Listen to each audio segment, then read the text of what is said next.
Chapter है theory of cost. Cost मतलब expense, expenditure. किसी प्रोडक्ट को प्रोड्यूस करते हुए जितना भी पैसे खर्च होते हैं उसको बोलते हैं कॉस्ट। ध्यान दो मैं क्या बोल रहा हूं, amount spend, expenditure incurred for producing a product, उसको बोलते हैं कॉस्ट। इकोनॉमिक्स की लैंग्वेज में एक ये डेफिनेशन आपको लिखवाई गई है, cost refers to the expenditure incurred by the firm on explicit cost and implicit cost. दोबारा बोल रहा हूं, explicit cost and implicit cost.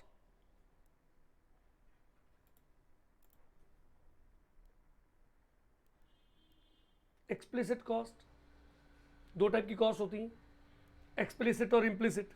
एक बात सुनिए, जब प्रोडक्शन की जाए ना तो प्रोडक्शन करने के लिए 4 फैक्टर्स यूज किए जाते हैं ना, लैंड या लेबर या कैपिटल या एंटरप्रेन्योर। भाई प्रोडक्शन करनी है तो फैक्टर्स चाहिए, लेबर चाहिए, लैंड चाहिए, कैपिटल चाहिए। अब इनको जब यूज करोगे तो उसके लिए पैसे खर्च करोगे। बिजनेसमैन का काम है प्रोडक्शन करना, वो रॉ मटेरियल भी खर्च करेगा, इलेक्ट्रिसिटी बिल देगा, वर्कर को वेजेस देगा, ये सब खर्चे है ना, उसको बोलते कॉस्ट। इकोनॉमिक्स के अंदर 2 टाइप की कॉस्ट होती है। मतलब आपसे पूछा जाए ना इकोनॉमिक कॉस्ट क्या है, तो हम बोलेंगे economic cost is the sum of explicit cost and implicit cost. Economic cost is the sum of explicit cost and implicit cost. ध्यान से सुनना प्लीज। अब याद करो एक्सप्लिसिट कॉस्ट क्या होती है। एक्सप्लिसिट कॉस्ट होती है students the cost which is paid to outsider for using their services. अगर मैंने किसी से बिल्डिंग ली तो उसको रेंट दूंगा, वर्कर को हायर किया उसको वेजेस दूंगा, जो मैं पे कर रहा हूं अदर्स को फॉर यूजिंग देयर सर्विसेज। क्या बोला मैंने, अगर मैं अदर्स को पे कर रहा हूं, क्यों, उनकी मैंने सर्विसेज ली है, उसे बोलते हैं एक्सप्लिसिट कॉस्ट। बट अगर मैं अदर को पे नहीं कर रहा क्योंकि मैंने जो सर्विस बाहर से लेनी थी वो खुद ही प्रोवाइड कर रहा हूं, उसके लिए जो मैं पे तो नहीं करूंगा किसी को, बट उसके लिए मैं जो सेक्रीफाइस करूंगा उसकी वैल्यू को नेम दिया इम्प्लिसिट कॉस्ट। फिर सुनिए, अगर मैंने बिल्डिंग किसी बाहर से ली है रेंट पर, उसको रेंट दे रहा हूं, वो एक्सप्लिसिट है। बट सपोज मैं मेरे पास बिल्डिंग है, मैं ले नहीं रहा, मेरे बिल्डिंग अपनी है, उसी को यूज कर रहा हूं, तो मैं किसी को रेंट तो नहीं दूंगा ना। बट उसकी रेंटल वैल्यू मार्केट में क्या है, जिस बिल्डिंग को मैं खुद प्रोवाइड कर रहा हूं उस रेंटल वैल्यू को बोला जाता है implicit cost. The value of those factor services which are provided by the owner himself, उसे कहते हैं इम्प्लिसिट कॉस्ट। ध्यान से सुनिए, उसे कहते हैं implicit cost, the cost of self supplied factors. इस पर बेस्ड हमने एक क्वेश्चन किया जो मुझे पता है एग्जाम में चांसेस रहते हैं आने के। देखिएगा प्लीज, पहले तो आपको सामने डिफरेंस दिखा रहा हूं। इम्प्लिसिट कॉस्ट क्या है, imputed value of the factor provided by the owner, imputed value of the factor provided by the owner, owner ने जो प्रोवाइड किया उसकी वैल्यू, मार्केट वैल्यू। और एक्सप्लिसिट कॉस्ट क्या, पेमेंट मेड टू आउटसाइडर, उसे money cost भी कहते हैं। ठीक है जी। जैसे अगर मान लीजिए मैं अपने बिजनेस में एक मैनेजर हायर कर रहा हूं तो उसको सैलरी दूंगा, वो एक्सप्लिसिट कॉस्ट है। मैंने कहा यार आजकल काम कम है, जो मैनेजर ने काम करना था मैं खुद ही कर लेता हूँ, खुद ही मैनेज कर लूंगा, तो फिर उसकी जो वैल्यू होगी उसे बोलेंगे implicit. Imputed salary of the own services implicit, rent of self land implicit, but wages to the labourer, raw material purchase, fuel payment की है वो है एक्सप्लिसिट। तो जो इम्प्लिसिट कॉस्ट है वो अकाउंट्स की बुक में रिकॉर्ड नहीं होती है क्योंकि उसका मनी पेमेंट से कोई कनेक्शन नहीं है। नहीं अनुष्का जी, ध्यान दो। और जो अकाउंटिंग कॉस्ट, अकाउंट्स की बुक में कौन सी कॉस्ट रिकॉर्ड होती है, एक्सप्लिसिट कॉस्ट, जो हमने दूसरों को पे की है। अब ध्यान से बात सुनिए सर, मैं क्वेश्चन आपके सामने रखूंगा, आपने मुझे मालूम है ऐसा क्वेश्चन आता है इसलिए प्रैक्टिस के तौर पे।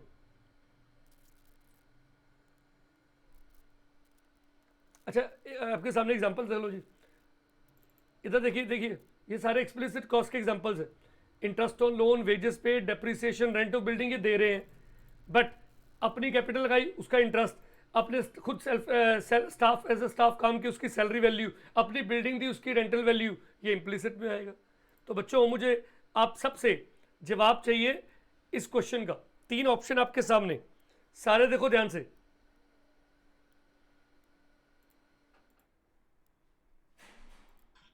सर एक डाउट है। जी बोलिए। सर अभी आपने इंटरेस्ट ऑन कैपिटल लिखा था वो इम्प्लिसिट में, interest of the capital provided by the owner himself. तो सर इंटरेस्ट ऑन ड्राइंग्स भी तो होगा। सर ड्राइंग जब होता है तो वो अगर वो एक्सप्लिसिट में होगा, वो अकाउंट्स की बुक में आप रिकॉर्ड कर रहे हो।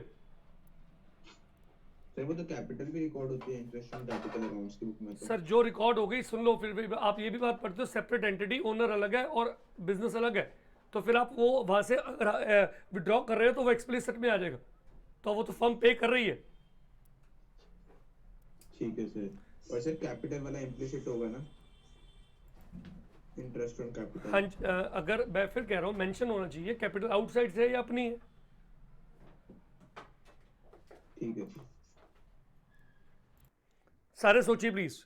Identify implicit cost and explicit cost. पहली टर्म क्या है? An individual is both the owner and the manager of a shop taken on rent.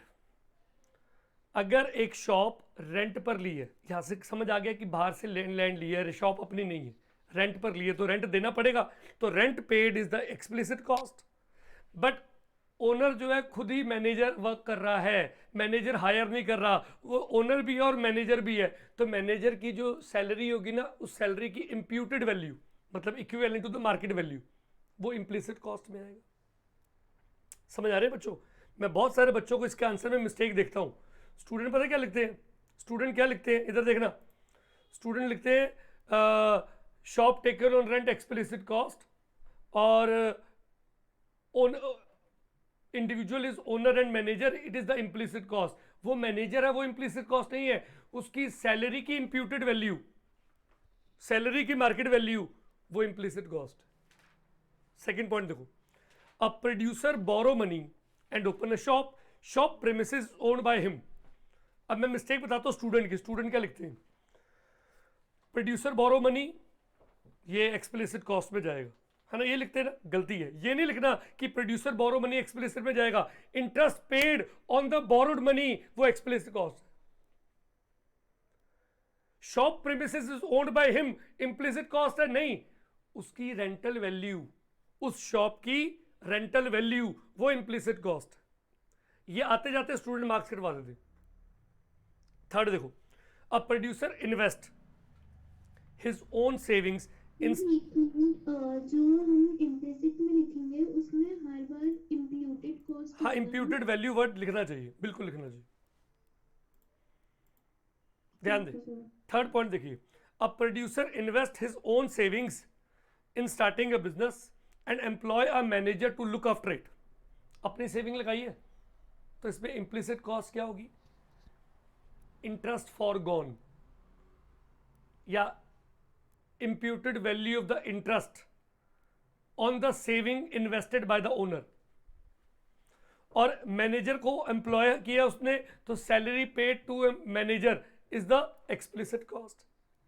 ये तीनों आंसर मैं दिखा भी सकता हूं, तो चाहे स्क्रीनशॉट लेनी हो ये तीनों क्वेश्चंस की। और जी बेटा, सर एक बार सेकंड का आंसर दोबारा से बताना। प्रोड्यूसर ने मनी बोरो की बेटा, तो उसके लिए इंटरेस्ट पे किया जाएगा, that is the explicit cost. और शॉप प्रीमिसेस ओनर की अपनी है, उसकी rental value is the implicit cost. जी ये आंसर है प्लीज। सर जी सर आप एक बार इम्प्लिसिट कॉस्ट दोबारा बता दो। नहीं, मैं आप दोबारा रिकॉर्डिंग देखना, मैं इतने में तो फिर सारी चीजें दोबारा कराता रहूँ। आगे चलते हैं, कौन सा टॉपिक कह रहे हैं दोबारा बोलो बताइए।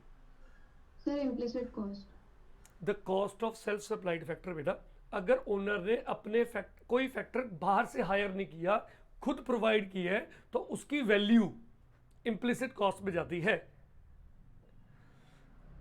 समझना प्लीज। मेरे पास 2 ऑप्शन है, बिल्डिंग, मुझे बिजनेस स्टार्ट करना है, बिल्डिंग मैंने बाहर से ली तो रेंट दूंगा, वो तो दे रहा हूँ, एक्सप्लिसिट है, मनी में दे रहा हूँ। बट अगर मान लो बिल्डिंग मेरी अपनी है तो मैं रेंट नहीं दूंगा, बट उस बिल्डिंग की मार्केट में जो रेंटल वैल्यू है, जो मैंने सेक्रीफाइस किया है, उस वैल्यू को कहते हैं इम्प्लिसिट कॉस्ट। समझ रहे हो बेटा? Yes sir. जी। ऐसे कोई एग्जांपल देता हूँ कि मेरे को बिजनेस स्टार्ट करने के लिए 1 करोड़ रुपए चाहिए, मैंने बैंक से अगर बोरो किया तो मैं इंटरेस्ट दूंगा, वो एक्सप्लिसिट कॉस्ट है। अगर मैंने बैंक से बोरो नहीं किया, मेरे अपने अकाउंट में पड़े थे, वही मैंने यूज कर लिए, तो उसकी इंटरेस्ट वैल्यू जो मैंने सेक्रीफाइस की वो इम्प्लिसिट कॉस्ट है।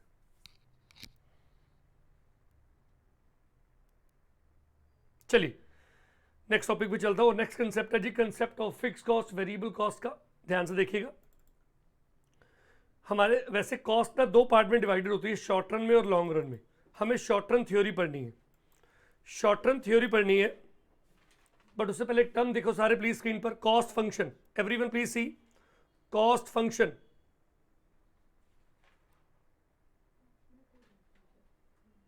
इधर देखिए,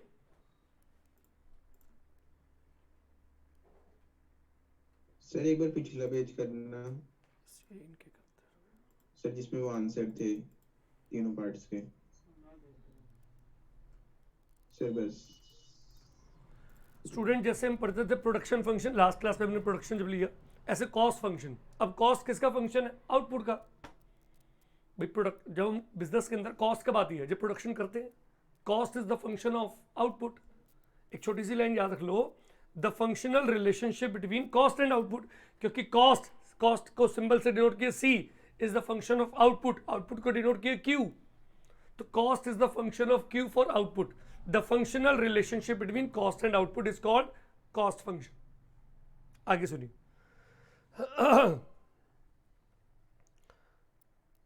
students short run cost theory के अंदर हम 2 मेन पार्ट पढ़ेंगे, एक फिक्स कॉस्ट, एक वेरिएबल कॉस्ट। पहले ये 2 पार्ट्स मैं आपके सामने रखता हूं, ध्यान से देखना। वैसे पूरे कंटेंट ये रहेंगे, टोटल कॉस्ट के अंदर total fix cost, total variable cost, एक total cost, average fix cost, average variable cost और एक मार्जिनल कॉस्ट। ये 7 कंसेप्ट्स हैं जो आपको एक एक करके देखने हैं। ध्यान से देखना प्लीज, 7 कंसेप्ट्स कौन कौन से? फिर कह रहा हूं, total fix cost, total variable cost, फिर टोटल कॉस्ट, फिर average variable cost, average fix cost, average cost और मार्जिनल कॉस्ट। सबसे पहले टोटल फिक्स कॉस्ट, इधर ध्यान देंगे प्लीज।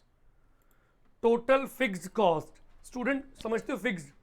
वो कॉस्ट जो चेंज ना हो विद रिस्पेक्ट टू आउटपुट। अच्छा, नॉर्मली क्या होता है, अगर आप बिजनेस के अंदर प्रोडक्शन ज्यादा करो, नॉर्मली अगर आप बिजनेस में प्रोडक्शन ज्यादा करो, सुनो मुझे, अगर ज्यादा प्रोडक्शन करोगे तो खर्चे ज्यादा होते हैं। नॉर्मली अगर आपका बिजनेस है, आपको ज्यादा ऑर्डर आ जाए, ज्यादा प्रोडक्शन करोगे तो एक्सपेंसेस, खर्चे ज्यादा होंगे, ज्यादा मटेरियल आएगा, ज्यादा फ्यूल आएगा, ज्यादा इलेक्ट्रिसिटी लगेगी, ज्यादा वर्कर लगेंगे। बट कुछ खर्चे ऐसे होते हैं जो आउटपुट के साथ कनेक्टेड नहीं है, मतलब दो cost which do not change with the change in the level of output, उसे कहते हैं फिक्स्ड कॉस्ट।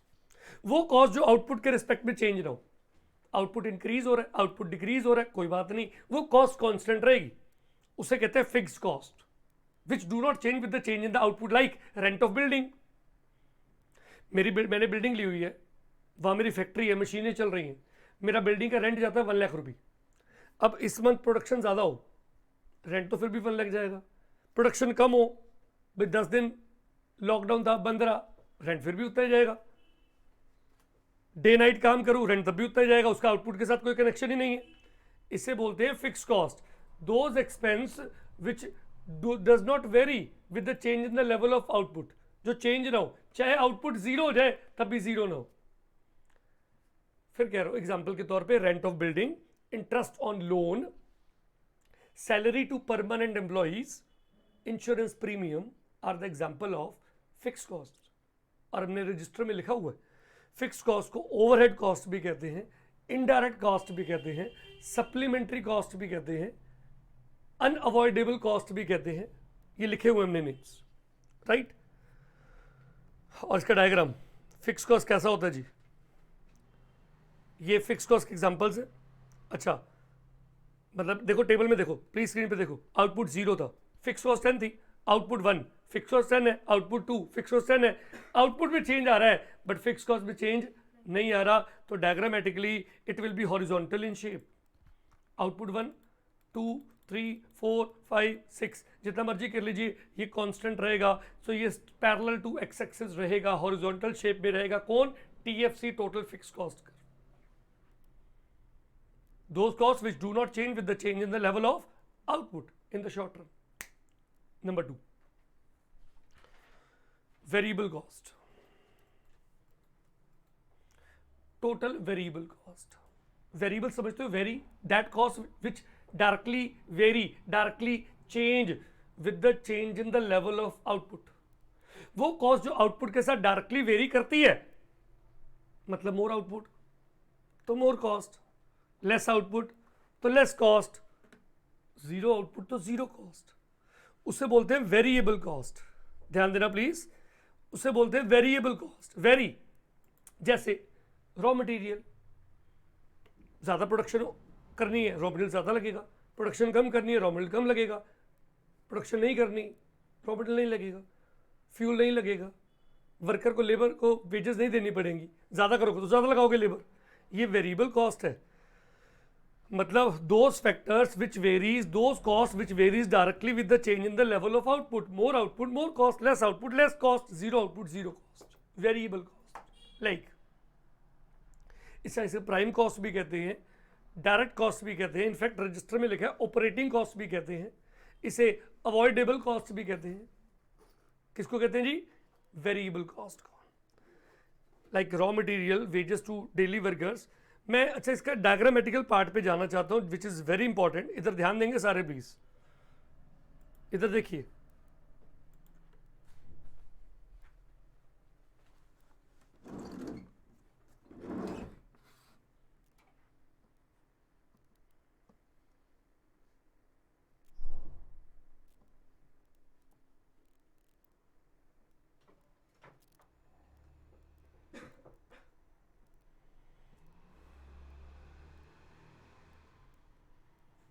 इस टाइप का शेप बनती है, इसको बोलते हैं इनवर्सली एस शेप। याद रखेंगे ना, इनवर्सली एस शेप। देखिए एक बात तो क्लियर है, आउटपुट इंक्रीज होगा तो वेरिएबल कॉस्ट भी इंक्रीज हो, है ना। ध्यान दो इधर प्लीज, मैं क्या कह रहा हूं, आउटपुट इंक्रीज तो वेरिएबल कॉस्ट भी इंक्रीज, इसलिए अपवर्ड है, बट स्ट्रेट नहीं है। इसको इनवर्सली एस शेप कहते हैं। और इंपॉर्टेंट लाइन भूलना नहीं, ये बात मेरी। It is due to, inversely S shape क्यों है? It is due to the law of variable proportion. क्या बोले मैंने? It is due to the law of variable proportion. Last class के लास्ट के 5 मिनट्स अगर आपको याद हो, एक टॉपिक डिस्कस किया था, law of variable proportion in the short run. In the short run, as we employ more and more of variable input labor, initially TP increases at an increasing rate. याद आया? मैं आपको please इधर ध्यान दिलाता हूं।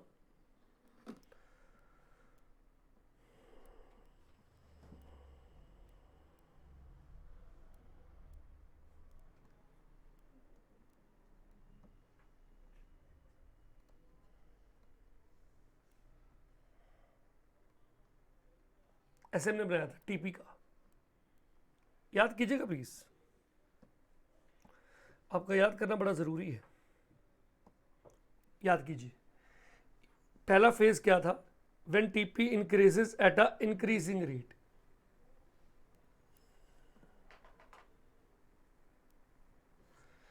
स्टूडेंट ये वाला जो फेज है ना, ये देख रहे हो शेड किए, ये फेज क्या? टीपी इंक्रीज कर रहा है एट इंक्रीजिंग रेट, उसके बाद beyond increasing at a diminishing rate. और आउटपुट और कॉस्ट ना अपोजिट चलते हैं। मतलब अगर टोटल प्रोडक्ट इंक्रीज कर रहा है, टोटल प्रोडक्ट मतलब आउटपुट, ऊपर वाला डायग्राम टीपी, अगर आउटपुट इंक्रीज कर रहा है एट अ इंक्रीजिंग रेट, तो cost, variable cost will increase at a diminishing rate. दोबारा बोल रहा हूं, ध्यान दो इधर प्लीज। अगर आउटपुट इंक्रीज कर रहा है एट अ इंक्रीजिंग रेट, तो जो कॉस्ट है will increase at a diminishing rate. और जब output increase at a diminishing rate, cost will increase at a increasing rate. मेरी बात याद रखेंगे, मैं लिख देता हूं। अगर टीपी इंक्रीज कर रहा है एट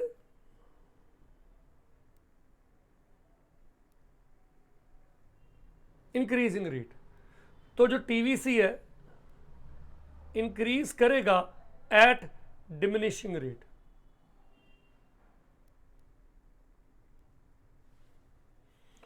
और स्टूडेंट्स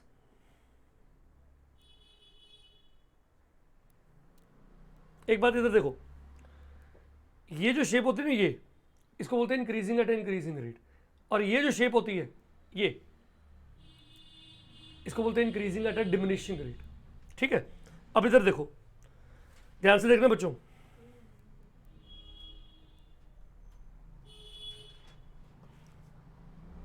अब ऊपर और नीचे देखो, जब ऊपर टीपी इंक्रीज कर रहा है एटा, ध्यान दो प्लीज, ये पूरा शेडेड पोर्शन स्क्रीन पे देखो, क्लियर करेगा। टीपी क्या कर रहा है, इंक्रीजिंग एटा इंक्रीजिंग रेट। नीचे टीपी टीवीसी को देखो क्या कर रहा है, इंक्रीजिंग एटा डिमिनिशिंग रेट। उसके बाद का पोर्शन, मतलब ये वाला पोर्शन, जब टीपी इंक्रीज तो कर रहा है ये एटा डिमिनिशिंग रेट, तो देखो टीवीसी इंक्रीज तो कर रहा है एटा इंक्रीजिंग रेट, तो ये शेप बनती है इनवर्सली एस शेप्ड। गेटिंग? तो ये याद रखिएगा, TVC start from origin. Number 2, TVC is inversely S shaped due to the law of variable proportion. किसी को डाउट? यस सर, एक डाउट है सर, जब टीपी फॉल कर रहे हैं तब भी कॉस्ट इंक्रीज कर रही है। हाँ, बट ये बात टेक्निकली आपको मालूम है, हम थर्ड फेज पे कभी जाते ही नहीं है। Yes sir. ठीक, पर सर एक और पूछना था कि ये मतलब अपोजिट को चलते हैं, जब टीपी इंक्रीज करते हैं इंक्रीजिंग रेट से। अच्छा प्लीज तो सर cost सुनिए, increasing सुनो rate सुनो से- सुनो सुनो मुझे बात सुनो। अगर टीपी इंक्रीज कर रहा है इंक्रीजिंग रेट, इसका मतलब क्या है? एज ए बिजनेसमैन सोचिए, एक लेबर ने जितना कंट्रीब्यूट किया, सेकंड लेबर उससे ज्यादा कंट्रीब्यूट कर रहा है, थर्ड लेबर उससे और ज्यादा कंट्रीब्यूट कर रहा है, फोर्थ लेबर और कंट्रीब्यूट कर रहा है, तो आपको गेन हो रहा है। Gain in the sense that कि आपको हर नेक्स्ट यूनिट को बनाने की कॉस्ट पहले से कम आ रही है, इसलिए TVC increases at a diminishing rate होती है। समझ आई? एक लेबर ने बनाया 100, नेक्स्ट लेबर ने बनाया 300, नेक्स्ट लेबर ने बनाया 500, नेक्स्ट ने बनाया 1000। आप बताइए, आपको तो गेन हो रहा है ना। गेन इन द सेंस आपको नेक्स्ट प्रोडक्ट को बनाने की कॉस्टिंग कम आ रही है, इसे कहते हैं TVC will increase at a diminishing rate. Yes sir. चलिए देखिए इधर प्लीज। सर एक मिनट, वीडियो ऑफ करके वॉशरूम में। हाँ जी, okay.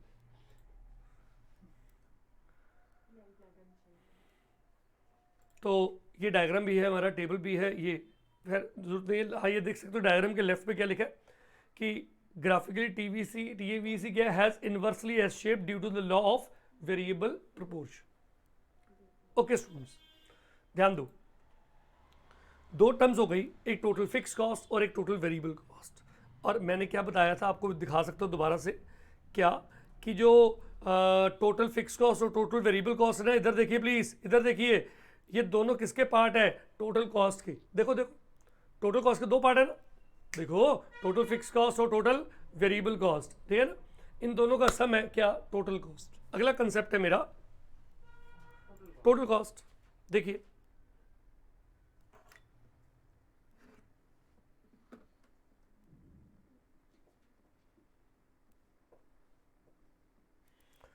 Total cost, total expenditure incurred by a firm, total amount spent, and total cost, in short TC, it is the sum of TFC and TVC, total fixed cost and total variable cost, total expenditure incurred। अब ध्यान से please देखिएगा, important बात बोल रहा हूं, eight output zero, अगर production zero है, निल, हमने क्या सीखा भी अभी, तो वेरिएबल कॉस्ट जीरो हो जाती है, बट टीएफसी कभी जीरो नहीं होता। तो जब टीवीसी जीरो हो जाएगा, at that specific point TC will be equals to TFC. उस पर्टिकुलर पॉइंट पर टीसी किसके इक्वल होगा? टीएफसी के इक्वल। कब? जब आउटपुट जीरो। अच्छा जी,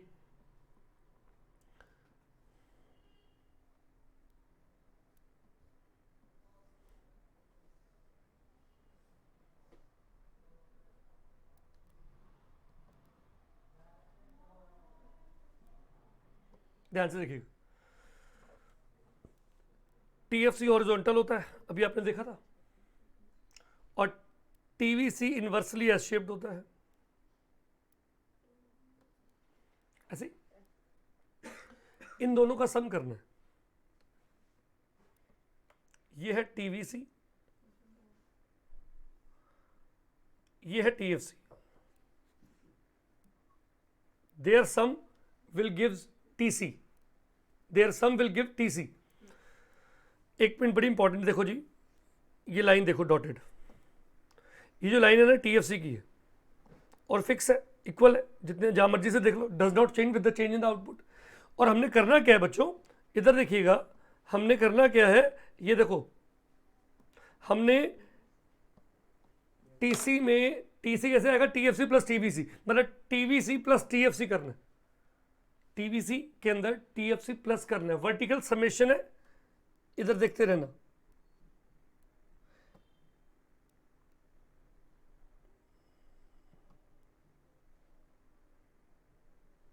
देखो क्या दिख रहा है, जितनी डॉटेड लाइन नीचे थी एग्जैक्टली उतनी हमने टीवीसी में ऐड करते गए, ऐड। ये डॉटेड लाइन वर्टिकली क्या दिखा रहा है, टीएफसी।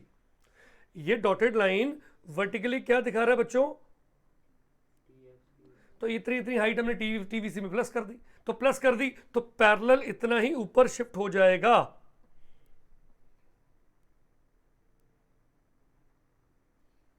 और ये बन जाएगा टीसी, ये बन जाएगा टीसी, याद रखिए। दोबारा देख लें जी, डिमांड आई है, ये बात समझ आ गई। ये जो आप देख रहे हैं डॉटेड लाइन रेड कलर की, ये रेड कलर की, ये हाइट किसकी थी, टीएफसी की। मुझे टीवीसी में क्या ऐड करना है, टीएफसी, तो क्या आ जाएगा, टीसी। तो ये जो डॉटेड, ये देखो रेड लाइन ये जो प्लस कर रहा हूं, ये किस में प्लस कर रहा हूं, टीवीसी में। कितनी हाइट है, जितनी एग्जैक्टली नीचे आप देख रहे हो टीएफसी की हाइट। तो इतनी हाइट प्लस करने पर टीवीसी में टीएफसी प्लस कर दिया तो हमें क्या मिल जाएगा, टीसी। तो ये जो लाइन बनाई है ब्लू कलर में, ये किसकी है जी, टीसी। ओके, ये बन गया टोटल कॉस्ट का। इंपॉर्टेंट बात, इनमें दो तीन बातें इंपॉर्टेंट है याद रखने वाली, सारे याद रखना।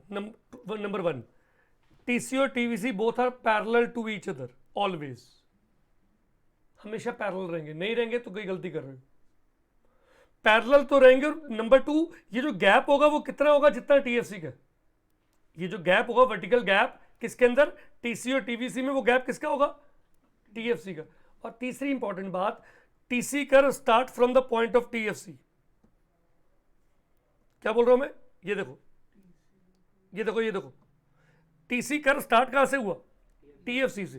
क्यों हुआ, उसका रीजन ये रहा, आउटपुट 0 पे टीसी टीएफसी के इक्वल होता है, आउटपुट 0 पे टीसी टीएफसी के इक्वल होता है, इसलिए टीसी का start from the point of TFC. Clear जी, किसी को डाउट है पूछ सकते हैं। अब तीन एस्पेक्ट मेरे हो गए, अब तीन एस्पेक्ट एवरेज के चलेंगे आज की क्लास में। ये मेरा विजन है, टारगेट है कि हम अब तीन एवरेज के और एक मार्जिनल के डेफिनेशन विद डायग्राम समझेंगे। फिर सर एक बार मेरे को वो लॉ ऑफ वेरिएबल वाला करवा दो, आपने बोला क्लास डालोगे बट अली नहीं आ हाँ डाल दूँ, आज डाल दूँ। और इसके बाद जो मेरा अगला टॉपिक है इस चैप्टर का, वो है जी रिलेशनशिप्स के टॉपिक, ACMC, AVCMC, TCMC, और एक न्यूमेरिकल पार्ट, वो हमारा नेक्स्ट क्लास में कवर हो जाएगा। ठीक है, या तो कोई डाउट किसी को। अब हम चलते हैं एवरेज के कंसेप्ट।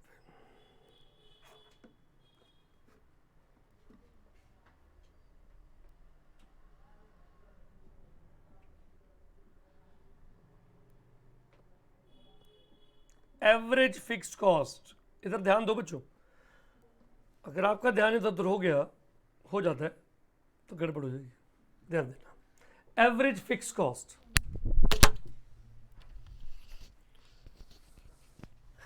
एवरेज आमतौर पे हम कहते हैं यार, यहाँ से मैं जयपुर गया, डिस्टेंस कितना था, हम कहते हैं यार 250 किलोमीटर। अच्छा, गाड़ी ने एवरेज माइलेज क्या दी, एवरेज, एवरेज वर्ड, आपका एवरेज मोबाइल का बिल कितना आ जाता है, एवरेज। एवरेज जिसको मीन बोलते थे नॉर्मली, यहां पर एवरेज का कंसर्न है with respect to per unit of output, यहां पर एवरेज का कंसर्न है with respect to per unit of output. एक छोटी सी बात, मेरे बिजनेस के अंदर हर महीने रेंट जाता है, मैंने बिल्डिंग रेंट पे ली हुई है और मेरा हर महीने रेंट जाता है 20,000 रुपये, irrespective of the production output produce. चाहे मैं प्रोडक्शन कम करूं, ज्यादा करूं, ना करूं, मेरे को तो 20,000 रेंट देना है, वो मेरी फिक्स कॉस्ट है। इधर देखिएगा प्लीज, मान लीजिए मैंने आउटपुट प्रोड्यूस किया है 1,000, मेरा बिजनेस है और बैग्स का मैंने 1,000 बैग्स बनाए इस मंथ, 1,000 बैग्स बनाए, उसके प्रपोर्शन में मेरा 20,000 पे रेंट चला गया, तो पर बैग पर अगर मैं रेंट का शेयर देखूं तो 20 रुपये चला गया। पर बैग पर फिक्स कॉस्ट का शेयर डालूं तो 20 रुपये चला गया। 20 rupees called average fix cost, 20 रुपये को बोलेंगे एवरेज फिक्स कॉस्ट। हाँ, अगर मान लो मैं बैग प्रोड्यूस 2,000 नहीं, मैं बैग प्रोड्यूस 2,000 करता हूं, मेरा रेंट तो फिर भी 20 जाएगा, पर बैग पर अब रेंट का शेयर 10 रुपये जाएगा। समझ आ रही है?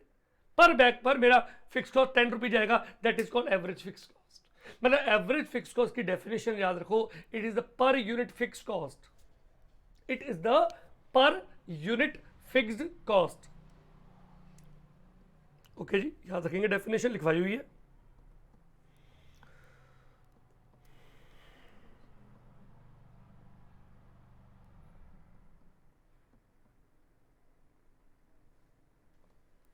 AFC प्लीज देखिए, इंटेलिजेंट से नहीं, देखो madam, average fix cost AFC, TFC by Q। हो सकता है किसी को आता भी हो, है ना, कहीं इंटेलिजेंट भी है।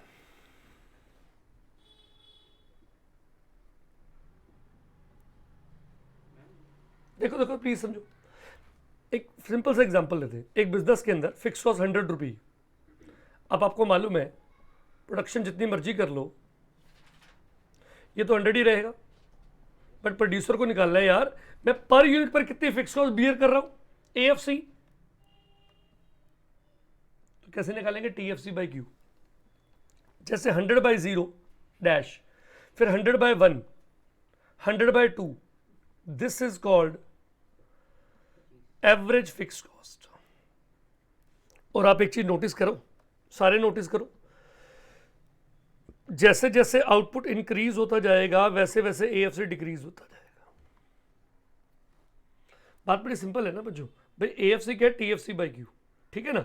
अब डिनोमिनेटर में Q है, Q बढ़ता जाएगा, न्यूमिनेटर फिक्स है TFC, ऊपर वाली वैल्यू फिक्स है 100, नीचे 1 हो जाए, 2 हो जाए, 3 हो जाए, 4 हो जाए, 5 हो जाए, 100 अपॉन में 2, 100 अपॉन में 5, 100 अपॉन में 10, 100 अपॉन में 20, जितना डिनोमिनेटर बढ़ता जाएगा वैल्यू कम होती जाएगी।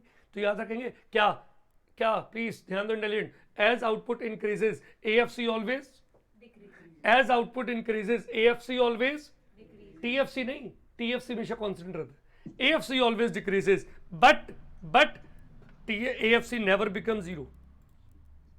क्या बोला मैंने, but AFC never become zero. आप आउटपुट जितना क्वांटिटी जितनी मर्जी कर लीजिए, AFC कभी जीरो नहीं होगा, AFC कभी जीरो नहीं होगा, याद रखना प्लीज, नेवर बिकम जीरो।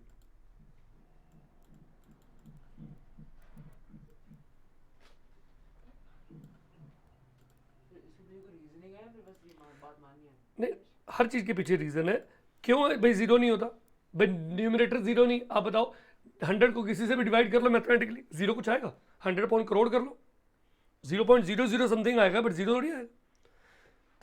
पर यूनिट फिक्स कॉस्ट फिर जीरो नहीं होती, इसलिए इसका जो कर्व है ना ऐसा बनता है। आप देखो रजिस्टर में ऐसा बनाया हुआ है, इसे बोलते हैं रेक्टेंगुलर हाइपरबोला। याद रखेंगे, AFC curve is rectangular hyperbola in shape. As output increases, AFC always decreases, but it never touch x-axis, neither touch y-axis, nor touch x-axis। किसी को टच नहीं करता ये, और हमेशा डिक्रीज होता जाएगा, डाउन होता जाएगा, नेवर बिकम जीरो। ओके, अगले पार्ट पे चलता हूं। जैसे TFC का, एक बार y एक्सिस को टच नहीं कर सकता, रीजन अच्छा आप बताओ क्यों करेगा, ये बता दो चलो। सर x को तो नहीं करेगा क्योंकि TFC मैं आपसे पूछ रहा हूँ y को करने का मतलब है 0 पे अगर वैल्यू है तो टच करेगा। 0 पे Yes, कितनी sir. वैल्यू थी AFC की, सर नॉट डिफाइंड। इसलिए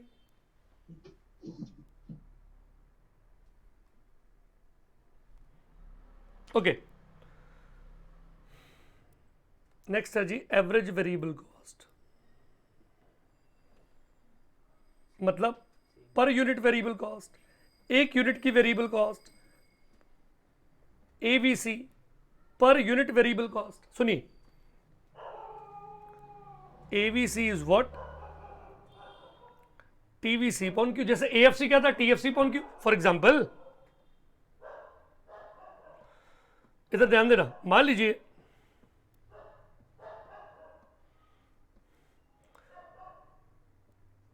मैंने 100 बैग्स बनाए।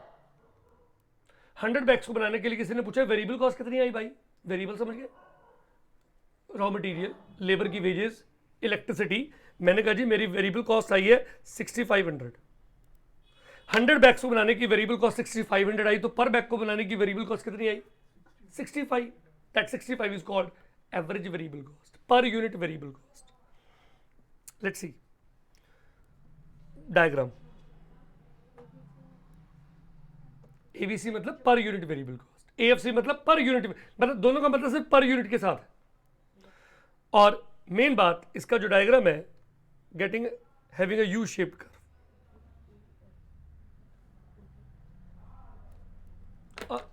काइंड ऑफ यू बोलते हैं, यू शेप्ड, थोड़ा ब्रॉड है बाउल साइड, बट इसको बोलते हैं यू शेप्ड। यू शेप का मतलब ये है कि जैसे जैसे आउटपुट इंक्रीज होगा, ये पहले डिक्रीज होगा फिर मिनिमम पे आएगा, will start rising.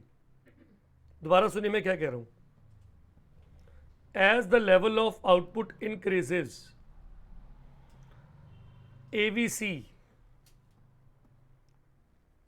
AVC initially falls. After getting the minimum point, it starts rising. Reason, law of variable proportion. Reason, law of variable proportion. ध्यान दें प्लीज, सबने पढ़ा है, इधर देखिए प्लीज।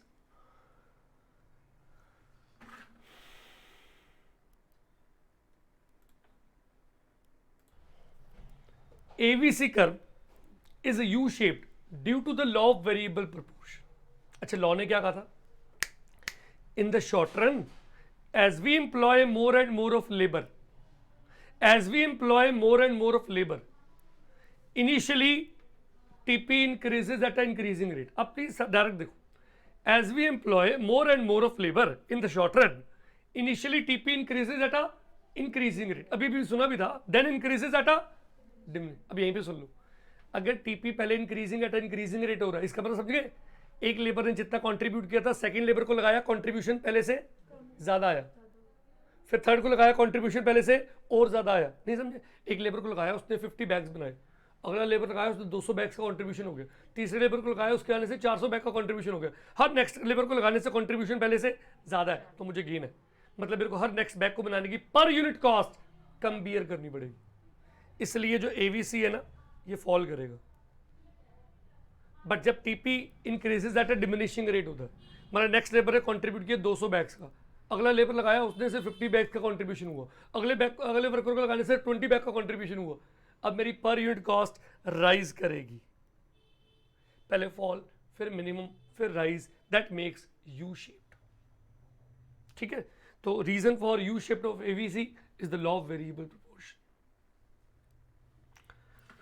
सर रीजन की एक्सप्लेनेशन आ सकती है नहीं। पेपर में?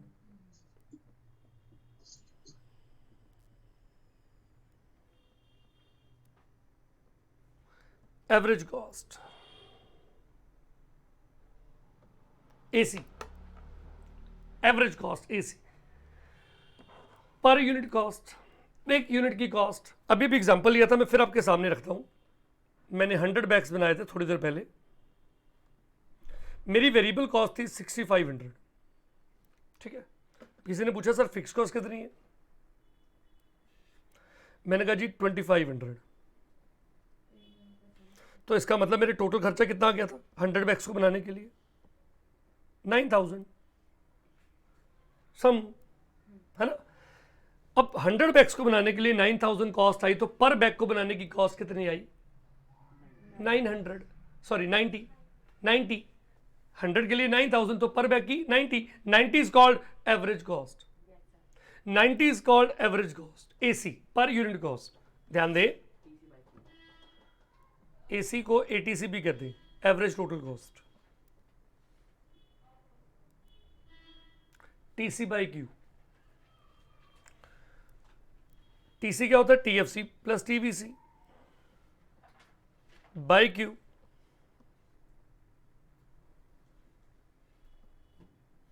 अगर मैं सेपरेट कर दूं, टीएफसी बाई क्यू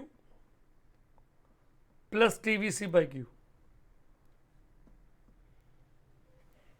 तो एसी क्या आ रहा है? टीएफसी बाई क्यू एएफसी होता है, अभी बताया। टीवीसी बाई क्यू एवीसी होता है, तो इसलिए फिर एसी क्या होगा? AFC plus AVC. एसी क्या होगा? AFC plus AVC, average fix cost plus average variable cost. Diagram,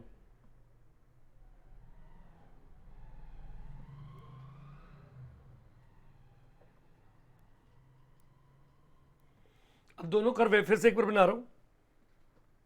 ये कौन सा था? AFC, rectangular hyperbola. ये यू शेप कौन सा? एवीसी। ये है एवीसी, ये है एएफसी। अब मुझे दोनों को प्लस करना है, मतलब एक तरह से मुझे एवीसी में एएफसी ऐड करना है। बट एएफसी की हाइट देखिए, हाइट फिक्स नहीं है, पहले हाइट ज्यादा है। मैं आपको डॉटेड लाइन से दिखाता हूं, रैंडमली ले रहे हैं, रैंडमली।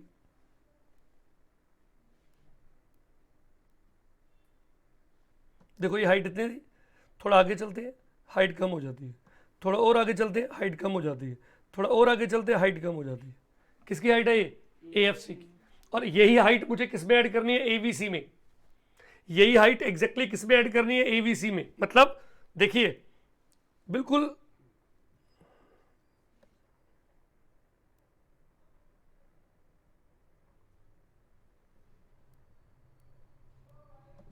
देख रहे हो, जितना नीचे डॉटेड एग्जैक्टली ऊपर जाके एवीसी में उतना प्लस कर दिया।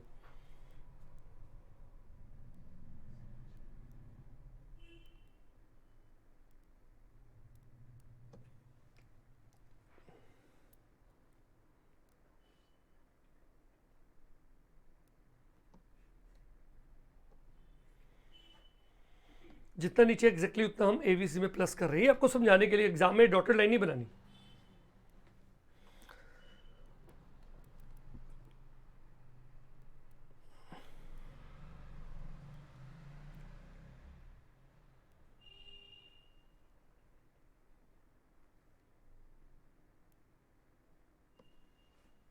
जितनी हाइट नीचे थी इतनी हमने एवीसी में प्लस किया। अब ऊपर ज्वाइन कर दे अगर हम इसको, ये जो बनेगा ऊपर वाला, ये बनेगा एसी, ये बनेगा एसी। तो ऊपर वाला एसी है, उससे नीचे वाला एवीसी है। दोनों के बीच में गैप कम होता जा रहा है, दोनों यू शेप के बनेंगे, दोनों में जो गैप है, डिफरेंस है, वो कम होता जाएगा। क्यों? क्योंकि दोनों का डिफरेंस एएफसी का है, और AFC always decreases with increase in output but never become zero. इसलिए एसी और एवीसी कर्व कभी इंटरसेक्ट नहीं करते। याद रखेंगे, AC and AVC curve never intersect each other because AFC never become zero, क्योंकि इनका गैप एएफसी का वो कभी जीरो नहीं होता। सर एक चीज ये वाली एक्सप्लेन कर दो कि एएफसी जो है वो हमेशा जीरो क्यों नहीं हो सकता? लुक प्लीज बैक आते हैं। मैंने ये बात यहाँ पर समझाई थी आपको कि 100/5 किया, 100/10 करूँ, 100/100 करूँ, 100/1000 करूँ, 100/1 लाख करूँ, 100/1 करोड़ करूँ, you can take any value because numerator zero नहीं है, इसलिए फ्रैक्शन की वैल्यू कभी जीरो नहीं है।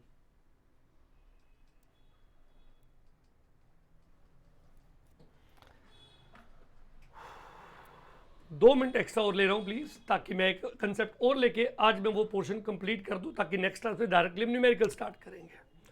और वो लास्ट कंसेप्ट है, वो है marginal cost.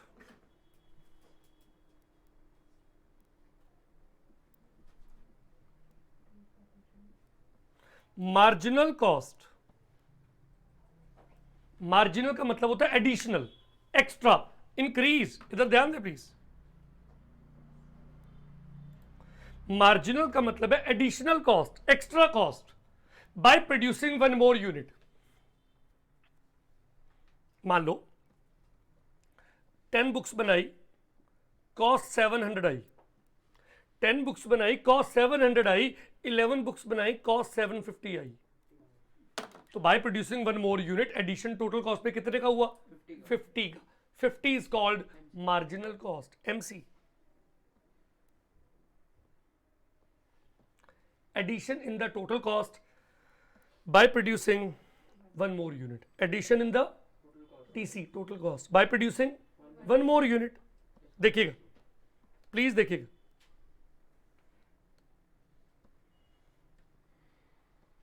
TCN minus, 2 minute ध्यान से देखना, 2 फॉर्मूले डिराइव कर ले हम। TCN माइनस TCN माइनस 1 है ना। अब बड़ी इंपॉर्टेंट बात, आप जानते हो टोटल कॉस्ट के अंदर 2 चीजें आती, एक टोटल फिक्स कॉस्ट और एक total variable cost. Let's say मान लो TFC 200 है, कोई भी फिगर ले लो, तो फिर वो 200 है तो 200 रहेगा, 100 तो 100 रहेगा, जो भी ले रहे 200 है तो 200 है हमेशा। सॉरी, ये मैंने TC लिख दिया, ये TFC है। TVC output 10, total cost 700, fix cost 200, तो TVC कितना आएगा? 11 पे कितना आएगा? तो प्लीज आई रिक्वेस्ट ध्यान देना, आपने बोला मार्जिनल कॉस्ट है sir addition in the total cost by producing one more unit. एक एक्स्ट्रा प्रोड्यूस किया, एडिशन कितने का है? 50 का। नोट करो, वो एडिशन TFC में है, TVC में है? TVC में। TFC में कभी एडिशन नहीं होता, एडिशन हमेशा कहा जाता है। इसलिए मार्जिनल कॉस्ट को हम ये भी कह सकते हैं addition in the total variable cost by producing one more unit. तो इसलिए एमसी का एक ये भी फॉर्मूला है, TVC at nth minus TVC at n minus 1। यहां तक समझ आ गया ना। याद रखो कि marginal cost is not affected by the TFC, it is associated with TVC। Sir हाँ बेटे, सर मैंने सर पेपर में TC वाला यूज किया था सर, वो मैम ने गलत कर दिया था। मुझे क्वेश्चन दिखाइए, मैं किसी को भी ना आपको ना मैम को किसी को गलत जैसे जज करूं, क्वेश्चन क्या था, सोल्यूशन क्या था, तभी जजमेंट होगी बेटा। ओके, इधर देखिए लास्ट बात, इस ध्यान से देखो भाई, 10 यूनिट्स पे टोटल कॉस्ट 700 है, 12 यूनिट्स पे 750 है, तो by producing 2 more unit addition 50 का है, तो मार्जिनल कॉस्ट कितना होगा? 25, क्योंकि मार्जिनल कॉस्ट है addition in the total cost by producing one more unit. ये तो 2 है ना, तब फॉर्मूला लगता है delta TC upon delta Q या delta TVC upon delta Q।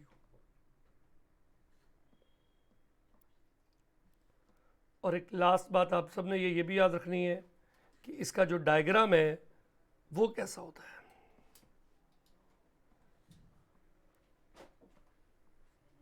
U shape कर, एमसी थोड़ा जे स्टाइल में बनाते हैं, कहते हैं यू शेप ही।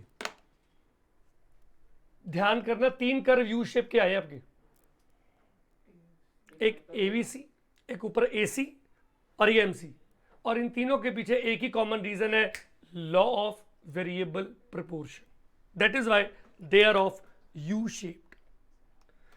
यहां तक हमारा टॉपिक हो गया, कॉस्ट का लगभग आधा पार्ट कंप्लीट कर लिया, रेस्ट पार्ट हम अगली क्लास में करेंगे।